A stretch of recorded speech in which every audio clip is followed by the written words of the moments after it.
malamnya Aldi sholat tahajud dan Aldi tuh nazar kalau sampai emang diberikan rezeki bisnis nggak pakai modal, Aldi bakalan nazar tuh memamurkan sama hamba. Jadi membuka lowongan pekerjaan sebanyak-banyaknya kayak gitu.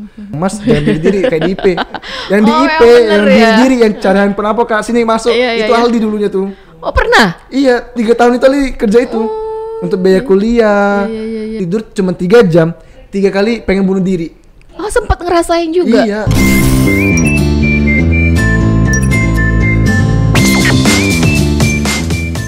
Assalamualaikum warahmatullahi wabarakatuh. Halo pemirsa Cukup Pedas, jumpa lagi bersama saya Ella Sulistiana di program kesayangan kita, apalagi kalau bukan di Cukup Pedas, yang tayang di YouTube Palpres Official tiap Senin dan Kamis. Seperti biasa, setiap minggunya kita selalu menghadirkan tamu-tamu yang berbeda. Kali ini kita sudah kehadiran tamu, kalau dilihat bisa dilihat ya, nggak perlu ngomong lagi nih hostnya nih, seorang pebisnis muda yang akan bercerita tentang sepak terjangnya di bisnis yang digelutinya. Jadi pemirsa Cukupers pasti penasaran dengan obrolan kita kan, jadi pantengin terus di Palpres Official. Oke, halo Rinaldi, apa kabar? Alhamdulillah baik Mbak. Alhamdulillah baik. Udah siap membagikan cerita sama pemirsa Cukup Pedas ya? Sangat siap. Oke, pemirsa Cukup Pedas nih, mungkin sedikit perkenalan ya. Rinaldi ini seorang pebisnis yang sekarang menggeluti usaha properti ya? Properti. Rinaldi ya. Nah, selain properti apa lagi nih Aldi? Kuliner sama di entrepreneur di WO, wedding organizer. Waduh, semuanya digeluti sama Aldi ya. Dicoba-coba. Kenapa sih Aldi tertarik dengan dunia bisnis? Kan umurnya, kalau pemirsa Cukup Pedas boleh tebak nih, umurnya masih 22 nih. Padahal 22 tuh kan masih biasanya kan mengenal jati diri, main sana main sini. Tapi kok Aldi langsung serius menjadi pebisnis? Boleh diceritain nggak? Mungkin jadi bisa inspirasi juga. Karena kebanyakan kan dari segi keluarga, walaupun Aldi ini orang Minang, orang Padang, tapi dari orang tua tuh kayak nyupport itu Aldi tuh harus jadi karyawan BUMN. Sedangkan Aldi tuh kayak sih bukan bakatku kayak gitu kan. Bukan gue banget gitu. Benar, ya. Kan jadi kayak bukan bakat. Jadi Aldi tuh pengen nunjukin sebenarnya sukses itu tuh tergantung di diri sendiri. Diri sendiri yang nentuin, bukan orang tua kayak gitu. Nah, dari situ Aldi tuh kayak, dan juga Aldi tuh pengen membuka lowongan pekerjaan. Bukan Aldi yang nyari lowongan, tapi Aldi pengen membuka lowongan pekerjaan bagi kaum milenials. Menciptakan lapangan pekerjaan bagi teman-teman Aldi ya. Oh, subhanallah, ternyata mulia sekali. Padahal dorongan dari orang tua, Aldi tuh disuruhnya jadi karyawan BUMN. Bener, jadi karyawan. Tapi awalnya bener ya, awalnya bener tuh disuruh jadi karyawan. Tapi Aldi nggak mau. Awal-awalnya mau, tapi alhamdulillah karena dengan adanya Aldi tuh berteman dengan yang lebih tua-tua, jadi kayak oh nih pemikiran juga makin terbuka. Dari situ Aldi tuh nemuin jati diri kayak gitu.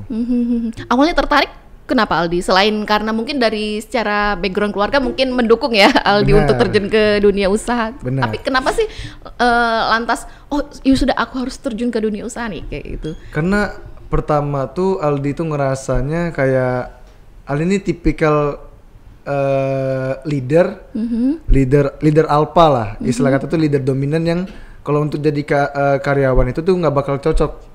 Malah kalau Aldi tuh maksain jadi karyawan BUMN, hasilnya bakal bagus tapi Aldinya tuh nggak bakal nyaman. Nah itu ya Aldi. Jadi Aldi ngerasanya kayak udahlah dari situ aja dah. Udahlah coba dulu di bisnis. Nggak taunya awalnya juga cuma coba-coba awalnya. Oh, coba-coba. Iya. Tapi jadinya ketagihan. Pertama bisnis apa yang Aldi langsung tekuni? Aldi pertama kali bisnis itu tuh bisnis ayam potong. Itu nggak pakai modal. Justru ayam potong. Ayam potong. Oh, itu awal bisnis yang bisnis. Aldi memang benar-benar tekuni. Nah. Oh, kenapa ayam potong Aldi? Jadi Aldi tuh kayak gini Mbak. Aldi kan kuliah dulu sambil kerja. Karena dari orang tua juga nggak support Aldi tuh kuliah. Awalnya tuh Aldi tuh sama papa tuh pengen tuh usaha. Tapi kalau mama pengen tuh Aldi tuh kerja. Jadi bertolak belakang. Ya. Nah dari situ Aldi tuh kuliah sambil kerja sendiri karena kan mau gimana pun mamanya megang kuasa gitu kan. Jadi Ibu Suri ya. Jadi Jadi Aldi tuh kuliah sambil kerja, jadi bayar uang kuliah itu sendiri, bener-bener yang ngerintis, bener-bener untuk sehari-harian tuh sendiri. Mandiri ya? Aldi waktu 2017 itu Aldi pertama kali masuk kuliah di Unsri, langsung sambil kerja. Nah dari situ Aldi tuh kan capek mbak ya. Aldi selama 3 tahun kuliah sambil kerja itu tuh Aldi tidur 3 jam setiap harinya, dan setiap minggunya pasti Aldi tuh demam tinggi. Pasti.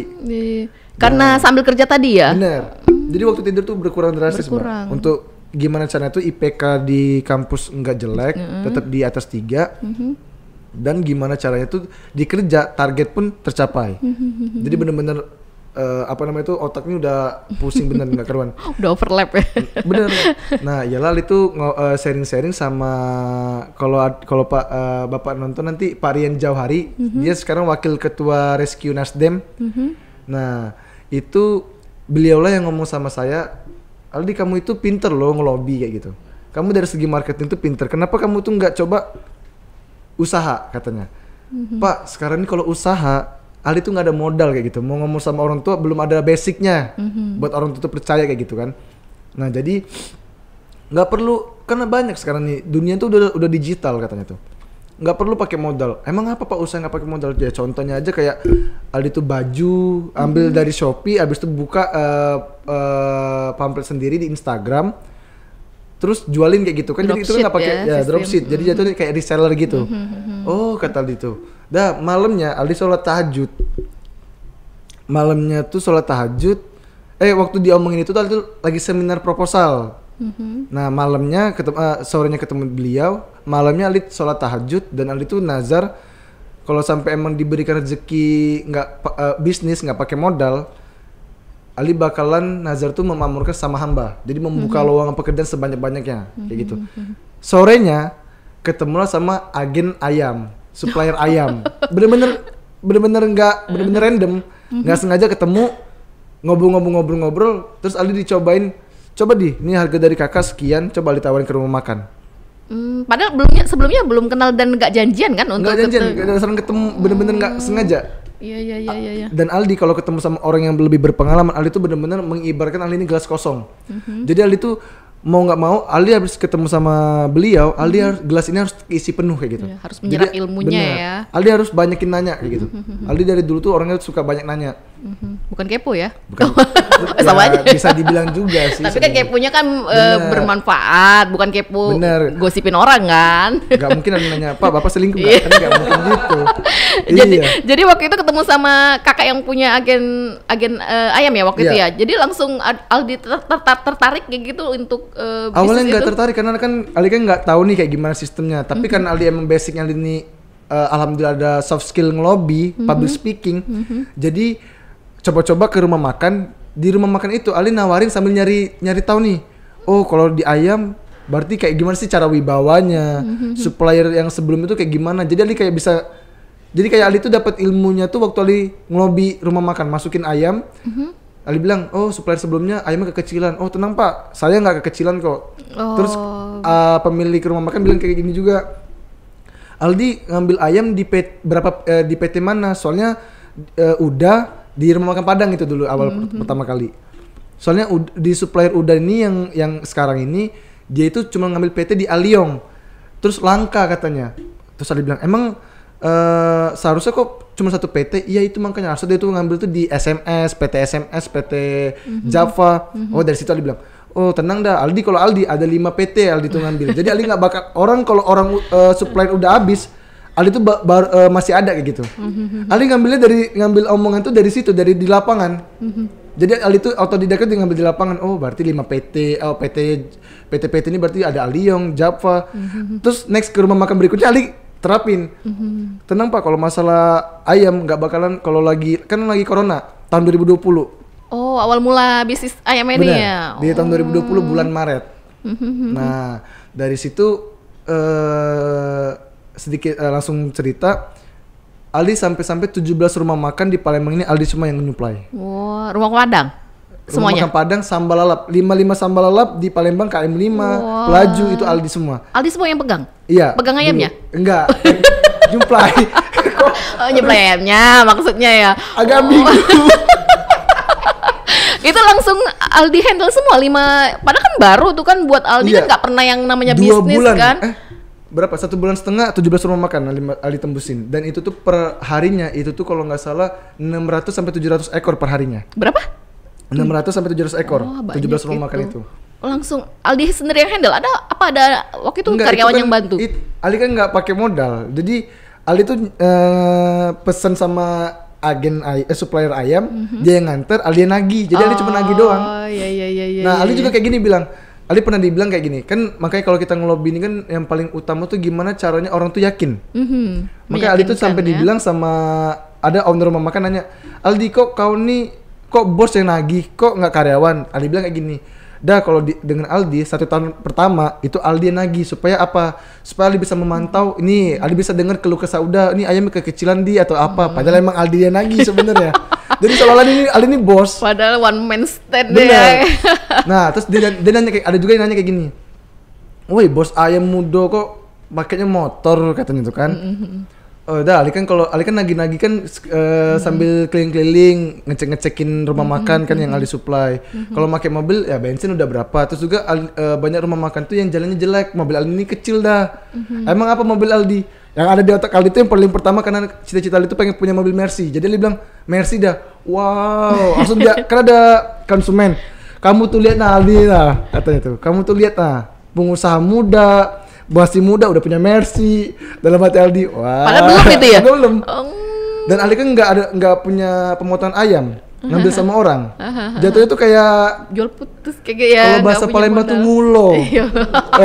Kalau Ali nyebutnya istilah kerennya bisnis nggak pakai modal. Iya. Tapi kalau orang Palembang ngulo sebenarnya sih istilahnya tuh. Jadi itu ya awalnya ya. Awalnya di situ. Nah, dari situ Ali dapat penghasilan tuh, wah kata Ali. Kan nyata duitnya kan dibayar cash. Ali nggak mau ada rumah makan yang tempo. Jadi Ali lagi tuh cash langsung malamnya Ali setorin ke agen ayam. Jadi kan, wih banyak ini. Ali S1 juga belum tentu dapat segini kayak gitu kan. Ah ya udahlah kata Ali. Dari situ Ali tuh, nah itu tuh Ali kan pertanian. Jadi Ali tuh ngambil penelitian. Jadi sambil ngurusin ayam sambil penelitian. Nggak taunya penelitian Aldi ini tanamannya tuh mati. Udahlah emang benar-benar rezekinya. Udahlah Ali talain bener itu. Ali fokus di ayam. Makanya ada 1,5 bulan 17 rumah makan dapat. 17 rumah makan, wah salut deh ya. Itu nggak malu BTW Aldi menjalaninya kan bisnis yang dijalankan ya pasti kalau ditanya bisnis apa, bisnis usaha ayam, kayak pasti kayak gituin nggak sih? Kalau yang tahu bagi yang tahu teman-temannya Aldi apalagi ya. Kalau teman-teman Aldi yang anaknya pengusaha pasti dia bilang malah dia jadinya tuh kayak motivasi, maksudnya tuh kayak kok Aldi ini bisa nggak pakai modal tapi dia tuh bisa bisnis kayak gitu loh. Nah tapi kalau Aldi balik lagi Aldi nggak pernah gengsi orangnya kayak. Jadi nggak pernah malu ya? Bener, Aldi waktu kuliah sambil kerja, Aldi kuliah kerja jadi promotor handphone di IP, makanya tadi Ali bilang Mas jangan beli diri kayak di IP. Yang di IP yang beli diri yang cari handphone apa Kak sini masuk itu Aldi dulunya tuh. Oh pernah? Iya, 3 tahun itu Ali kerja itu untuk biaya kuliah, untuk ke sehari-hari di situ semua. Jadi ya banyak kayak teman-teman Aldi yang dari kuliah tahu bener gimana Aldi hidup susahnya dulu tuh. Termasuk juga beliau yang di situ tuh juga tahu. Beliau yang mana? Terus selain ayam potong akhirnya berkembang bisnisnya Aldi. Nah, sekarang pas ayam potong itu Aldi tuh introspeksi kan. Aku kan nazar aku kalau misalkan emang dikasih rezeki bisnis nggak pakai modal, aku tuh mau memurka sama hamba. Nah jadi kalau aku di ayam ini aku tuh kayak nggak bisa buka lowongan kayak gitu karena nggak butuh karyawan. Iya karena bisa sendiri ya. Karena bisa sendiri. Nah dari situ buka kuliner, franchise, kuliner dulu. Abis kuliner, abis itu WO, baru beli restoran di Lampung, drop, anjlok gara-gara corona. Waktu sedikit cerita waktu aku beli restoran di Lampung tuh gede penghasilannya Mbak, gede banget. Kata aku, ini enak nih kata. Udah nikah tahun ini kayak gitu kan, kayak gitu. Langsung nikah kayak gitu kan. Nggak taunya 1 bulan awal doang yang bagus, 1 minggu kemudian, ialah keluar dari pemerintah PPKM darurat di Lampung itu kena. Jadi aku tuh harus tutup. Dan aku tuh tipikal orang tuh yang pakai perasaan. Karena aku pernah di posisi mereka loh. Aku waktu kerja di IP pernah juga nyambil jadi waiter sushi teh. Aku pernah juga jadi waiter Susite. Oh, pernah juga. Panjang ya, baru umur 22 tahun udah sih historinya kayaknya udah panjang kayak. Aku pengen buat novel loh nanti. Serius. Iya. Karena emang bener kenyataan. Aku kalau jadi narasumber pun aku buat PowerPoint, aku kasih poin-poinnya aja. Tapi aku cerita tuh bener-bener berdasarkan pengalaman aku. Kisah-kisah aku bener kayak gitu. Jadi kalau kata orang, wajar lah dia tuh pengusaha, orang tuanya kaya kayak gitu pokoknya. Ya aku bisa ngebuktiin loh, aku bener-bener dari merangkak dari ya, nol emang ya bener. hal dia. Tapi tetap untuk sekarang di properti itu orang tua aku support sih sebenarnya. Tapi untuk yang di awal-awal aku bener-bener nyari jati diri tuh sendiri bener. Bener-bener sendiri. Orang tuaku malah awalnya nggak setuju aku tuh bisnis ayam. Orang tuaku yang nggak setuju. Oh, malah orang tua yang nggak setuju. Mamaku nggak setuju kalau aku tuh bisnis ayam, katanya, ih ngapain bisnis ayam, kamu kotor tangannya kayak gitu. Gitu kalau mamaku bilang kan.